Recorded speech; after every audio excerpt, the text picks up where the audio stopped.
Rooney the stop, and it comes out to center ice. Right to Larocque, who fires it right back in. The Americans have a player breaking. It's Monique Lamoureux. She's in alone. She shoots. She scores! Monique Lamoureux ties the game with 6:21 to play. Lamoureux to give Team USA the advantage.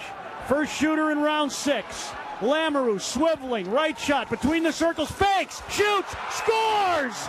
Jocelyn Lamoureux. And now it's on 20-year-old Maddie Rooney. Augusta picking it up, crossing the blue line, left wing shot, curling to her right, pulling it to the slot, fake, shoots, save Maddie Rooney! Gold medal, USA! USA wins the gold! Ralph Stranges on Westwood 1. It was unforgettable. We were on the air. We were watching it live as Team USA finally defeats its nemesis and beats Canada for the gold medal in women's hockey in Pyeongchang in a shootout, for heaven's sakes. And then a victory tour ensues as all of the members of the team return home as heroines.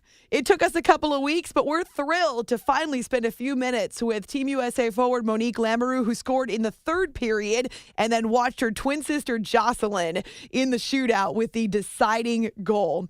Monique, it must be great to finally be home after everything that you all have experienced. Just out of curiosity, how long were you away? On an Olympic year, our team centralizes, and so we've been in Florida training since August. And so we got Christmas break and Thanksgiving break, but other than that, we've essentially been gone for like 7 months now. And so we went to South Korea January 31st, I think it was, and now I'm just getting back to the States over the last week. So it's been quite the whirlwind, but it's definitely nice to finally sleep in our own beds, see our dogs, and be with family and friends. Ah, that's awesome. It must feel like heaven to be back home. How much of your family, in addition to your sister who's on the team, was able to make the trip to Pyeongchang? So our parents were able to come, both of our husbands, and then we had an aunt and uncle that also came, and then Joss and I have 4 older brothers. None of them were able to come. Two of them are in their hockey seasons over in Europe. One is coaching currently, and then one's stationed in the Air Force. So none of them were able to come, but they definitely followed us closely throughout the tournament, and we were communicating throughout the whole thing. Ah, that's awesome. The beauty of technology that we can stay connected halfway across the world. Certainly so much changed. The attention intensified after you won the gold medal as a team. So what stands out to you about these couple of weeks since that amazing night in Pyeongchang? It's just been the amount of support that we've received every place that we've been has just been amazing. When you think of winning a gold medal, you think of the immediate aftermath of celebrating with your teammates, being with your friends and family, and you know there's going to be a lot of media and attention afterwards, but you really don't think of the magnitude of it.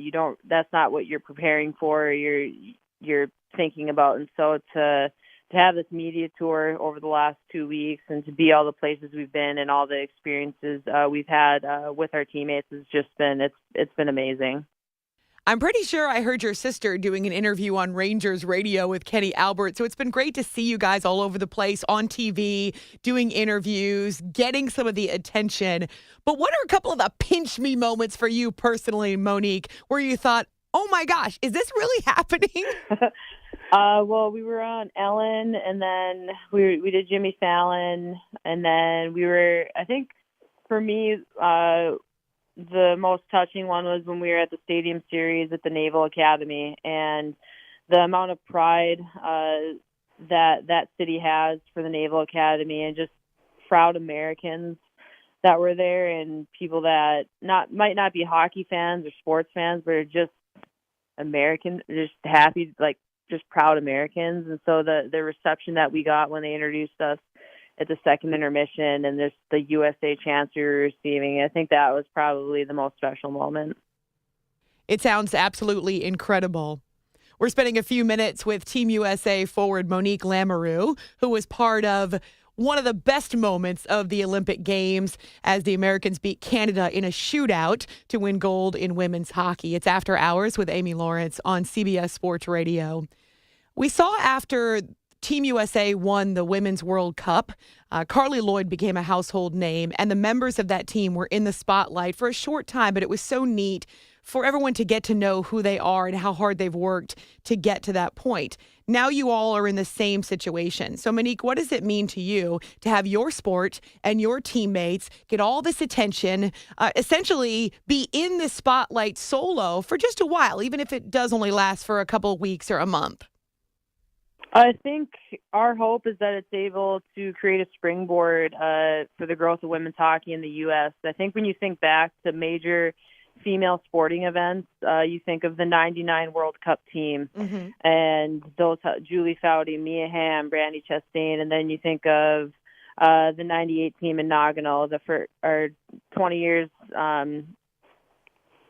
since the first women's hockey gold medal at the Olympics. And so you think of those major sporting events. I mean, you think of the Williams sisters and how those events have helped those particular sports on the women's side. And so we hope that our gold medal and in the way in which we won in such dramatic fashion, we hope that that's a springboard and gets more girls to play hockey. And it's not just about the sport. It's the lessons it teaches you when you're done playing sport, when you go into your professional careers, and the confidence it creates. And so I think that's what our hope is.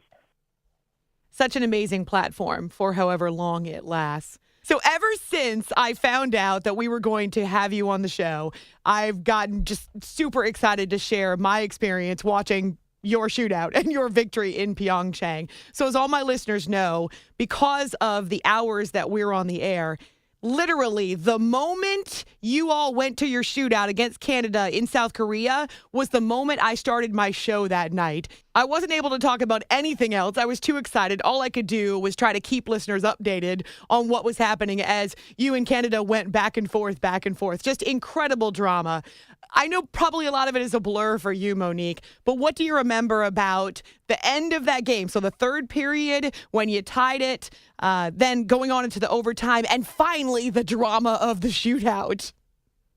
Well, so that Jocelyn won the shootout, and then I scored the tying goal. So I was on the bench for the shootout, and it's people have asked how stressed were you on the bench, and to be honest, my response has been, I can't imagine what our parents were going through sitting in the stands having to watch it. But when I think it was Gigi went and scored, she was on our first shooter, and she went and scored, and she fell and still was able to put the puck in the net. And then I think it was Kessel was our fourth shooter, and she was, I think, probably in the most pressured situation of the shootout, because had she not scored and they did, it was game over. And so she went in, scored, as I've seen her do many times, having played with her in high school and against her in college. And then when it went to the six shooter, so then at that point, after the five, it's sudden death, so it's 1-for-1. And Jocelyn knew that she was getting the nod if it went to the six shooter when Kessel was going. And so when she went in, I knew she was going to pull something a little more fancy than what I would typically do. So for her to go in and pull that move off flawlessly, when her and I have practiced that move for probably about 6 years with our college coach, Peter Elander. We had different drills we would do around cones, and that just happened to be one of the ones that we had worked tirelessly on and failed at miserably many times. And that in the most pressure moment of her career, to pull it off absolutely flawlessly is just, I think it just goes to show the mental toughness and the confidence to go in and do something like that in such a big moment. So you're not surprised at all that that's the move Jocelyn pulls out in the Olympics? No, not at all. She actually, in the Russia game, she did, there's different ways to do that move, and so she did it in the Russia game and went to her backhand. And then in this game, she went to her backhand and then back to her forehand. And at that point, when she was on her backhand, she probably could have gone backhand 5-hole or back to her forehand. She had her choice of where she wanted to put the puck in the net. And so to be able to pull it off that flawlessly is like, you just don't see it. You don't see that often. You're having to squeak pucks by the goalie, and to have that much time and space to put the puck in the net is pretty unbelievable. Absolutely iconic, Monique. We're talking about a moment like Brandi Chastain in the 1999 World Cup, and I know you remember it. I told Jocelyn, I go, that shootout move or that goal is now going to be, it's going to be compared to the importance of the 99 World Cup team and that goal in that moment. I think it's basically the exact same thing. I am so, so happy that I saw it live and that it was happening while I was actually on the radio. We're spending a few minutes with Team USA forward Monique Lamoureux, finally home after a whirlwind victory tour following their big gold medal shootout win over Canada in Pyeongchang. It's After Hours with Amy Lawrence on CBS Sports Radio. Let's back up the truck a little bit, Monique. You guys lost to Canada in overtime in Sochi 4 years ago. It was the Canadians who came back and tied the game in the third period to force the sudden death. What's happening on your bench in the third period in Pyeongchang, knowing that you have to get that great equalizer? Otherwise, you don't even get to overtime, considering your history with Canada. Yeah, I think when you think back to, the last 8 years that I've been on the team, or almost 10 years now, our team's been extremely successful on non-Olympic years. We've won 4 world championships in a row. We've been extremely successful, except on that Olympic stage. And so going into the third period, I think the attitude and the confidence in the locker room was very different than my previous 2 Olympic gold medal games. And there was just this confidence in the locker room that we were going to find a way to get it done, and there wasn't a nervousness in the locker room. There wasn't that energy. Just we knew we were going to find a way, and I think the third period was our best period of hockey. And so when the pressure really came on, that was when we started to play our best hockey, I thought. And so on that particular shift, when I got the puck at the blue line and had a breakaway basically uncontested from the blue line, and it rarely ever happens, let alone in a game like that. And so to be able to go in, have the time to pick my head up and pick my spot to shoot it, and to have it go in is just to be able to contribute in that way is that's what you work so hard for. You hope to help be the margin of victory for your team, and so to be a part of it is it's pretty special. Unforgettable is what it is. How much did mixing in these young kids, this youth on Team USA, make a difference for you guys in South Korea? Yeah, we've alluded to it in other interviews, and how we have had such a great mixture of veteran leaders and youth on our team. And what's so great about the younger players on the team that are up and coming and have been on the national team for a year, 2 to 3 years now, is they've won at every level within the national team program. All of them have won at the U18 World Championships. All of them have won World Championships and 4 Nation Cups. And so they find a way to win, and they know how to win.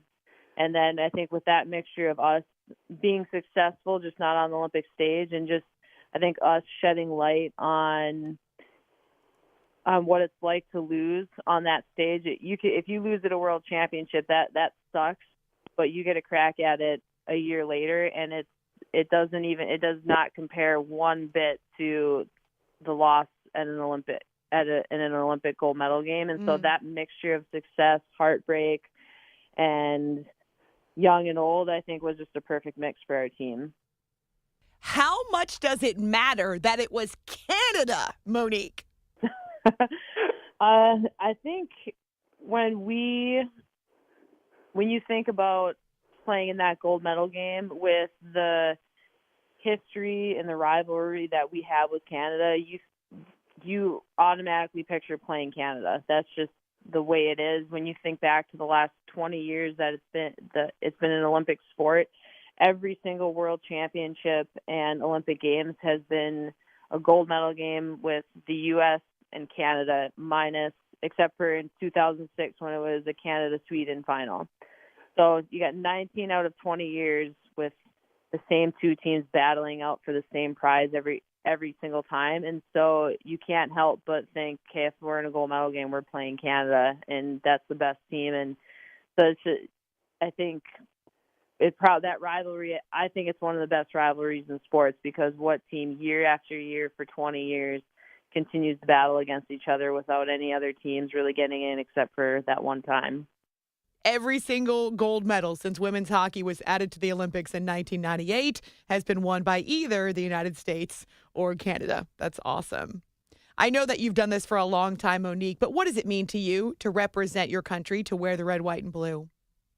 It means the world. Our team takes great pride and honor in being able to throw on that USA jersey, and it's not something we take for granted. It's not something we take lightly, and we're extremely proud to be able to represent our country. We understand that we're a part of something much bigger than ourselves. It's not just even on the Olympic stage, but yes, we're the hockey team, but we're a part of USA. We're a part of a team, and that a country is behind us. And so to be able to do that is something I'm very honored to have done at the Olympics 3 times. And when you get towards the end of your career, and the amount of times that I get to put on that jersey is becoming less and less, I think you cherish those moments even more. I know that it was fantastic to have the entire country get wrapped up in Team USA in women's hockey in that incredible finale in which you won the gold medal. We're spending a few minutes with Monique Lamoureux, who is part of Team USA and went on an incredible victory tour once they returned to the United States. It's After Hours here on CBS Sports Radio. So how do you top that, Monique? What comes next after a decade playing for your country and finally winning that gold medal? Well, I think a lot of us will really take the next couple months to regroup, take advantage of the opportunities that we're going to get from this, but also kind of reevaluate what we want to do moving forward. I know for my husband and I, we would like to start a family immediately if we can. And then I think that's probably my first priority right now. And then after that, if I still have the itch and passion to continue to play and still love the game, then I'll probably continue to play. So as long as I have a love for the game and have fun doing it and training, then I'll probably continue to play. So you can be like Serena and you can win a tournament while you're pregnant, Monique? Yeah, no kidding. We went to an event at MSG a couple nights ago, and it was called Tiebreak Tens, and both Venus and Serena were there, and she was getting interviewed about her comeback, and it was just to hear her shed light on her experiences, and even she's arguably the greatest athlete of all time, male or female, and when she's talking about confidence and believing yourself and setting your expectations high, and it's just to hear those words come from her, I think is pretty inspiring for all, but especially for myself, who's hoping to be a mom soon and then probably continue to keep playing. I love that we as women can do both. That's awesome. Monique, one more thing before I let you go. You've been so generous with your time. I read a Q&A in which you were asked about the best advice you've ever been given. And you cited something that your grandmother had told you: to whom much is given, much is expected, which actually comes out of the Bible. So when you think about the perspective, big picture for you, growing up playing hockey, working toward a goal, a decade with Team USA, culminating with this amazing experience in Pyeongchang, what does that advice from your grandmother mean to you? I think for myself and my sister, we've been extremely fortunate to have the opportunities we've had and to have the support system that we've had growing up. And when I think of to whom much is given, much is expected, I think of the platform that we've been given as hockey players, and figuring out the greater purpose and wanting to make change with that platform. And it's not just about hockey. We won in the last spring. We won an equitable support battle with USA Hockey, and I think that's something that we're very passionate about in bettering the landscape for the next generation, not just in sport, but in just life in general. And so I think that's what that quote means to me, and something that finding your passion and making change and bettering the landscape for others. Wonderful advice, sage advice. Gotta love the grandmothers, to be sure. Monique Lamoureux, part of the 2018 Olympic champion, Team USA women's hockey. It was such an amazing experience to be part of it as a fan, and I just thank you so much for your time. It was really good to talk to you. Enjoy being home. Thank you so much.